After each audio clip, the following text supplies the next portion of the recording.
सुप्रसिद्ध कथावाचक और मेडिटेशन गुरु जया किशोरी द्वारा ग्वालियर के बिलिया नगर लाइन नंबर 1 में खाटू श्याम मंदिर के पास 3 से 5 जुलाई तक कथा का वाचन किया जाएगा, जिसके लिए वे ग्वालियर प्रवास पर पहुंची। ग्वालियर के सिटी सेंटर स्थित होटल में उन्होंने पत्रकार वार्ता लेकर इस आध्यात्मिक और धार्मिक कथा के महत्व और कथा से जुड़ी जानकारी साझा की। उन्होंने कहा, नानी बाई का मायरा नाम से उनकी यह कथा आयोजित की जा रही है, जिसमें भगवान के भक्त और उनकी बाल लीलाओं का बखान किया जाएगा। ग्वालियर में आयोजित हो रही कथा में धर्म आध्यात्म की सीख लोगों को मिलेगी। उन्होंने ज़्यादा से ज़्यादा लोगों से इस कथा में शामिल होने की अपील की है। उन्होंने पत्रकार वार्ता में पहुंचे मीडिया कर्मियों से भी कथा का प्रचार प्रसार करने की अपील की। पत्रकार वार्ता के दौरान कथा के आयोजक और यूथ कांग्रेस के राष्ट्रीय सचिव मितेंद्र दर्शन सिंह भी मौजूद रहे। मुझे नहीं पता, मैंने उनको कभी सुना नहीं है, टू बी वेरी ऑनेस्ट। और मैं कथा करती हूँ और मैं कथा तक ही सीमित हूँ।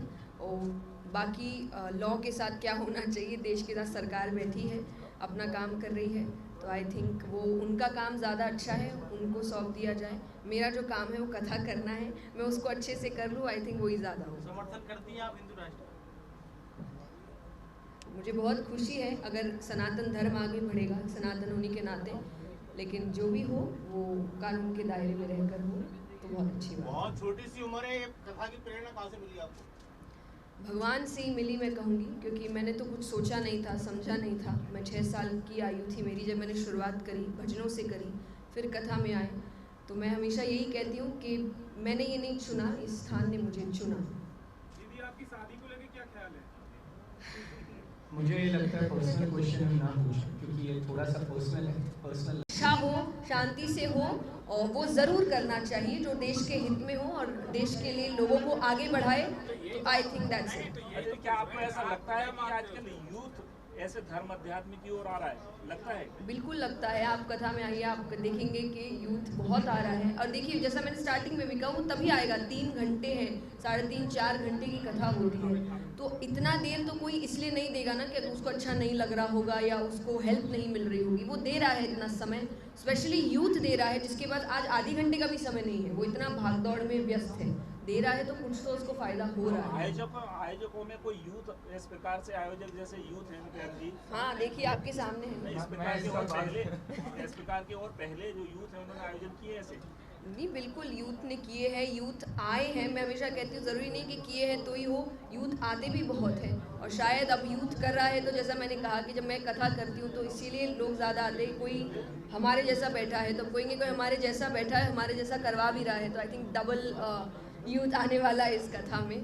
तो दीदी, हमें एक आखिरी सवाल आपसे पूछना चाह रहे थे कि भक्ति और जगत में आपको आने के लिए कितने समय से आप इसमें शुरुआत आपकी कितनी उम्र से हुई थी? जो 6 साल। 6 साल की उम्र। हाँ जी।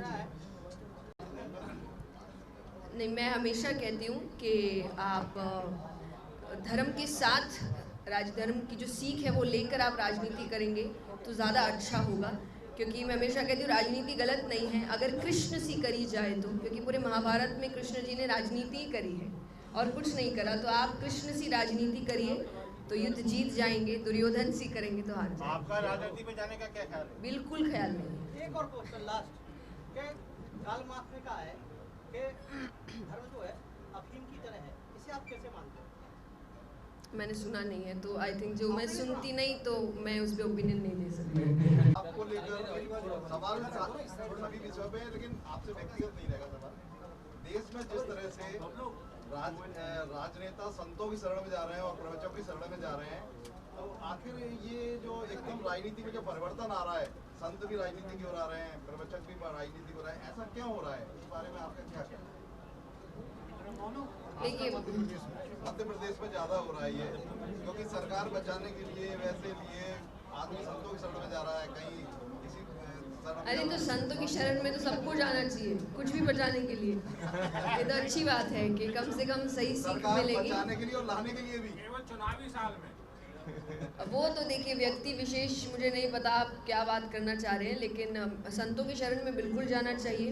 और संत जब दिक्कतें आई हैं तब हर क्षेत्र में उतरने की उन्होंने कोशिश की है। देखा जा रहा है कि कई संत सत्ता चलाने की कोशिश कर रहे हैं, आखिर ये गलत है कि नहीं? इसको आप सही मानती हैं, गलत मानती हैं?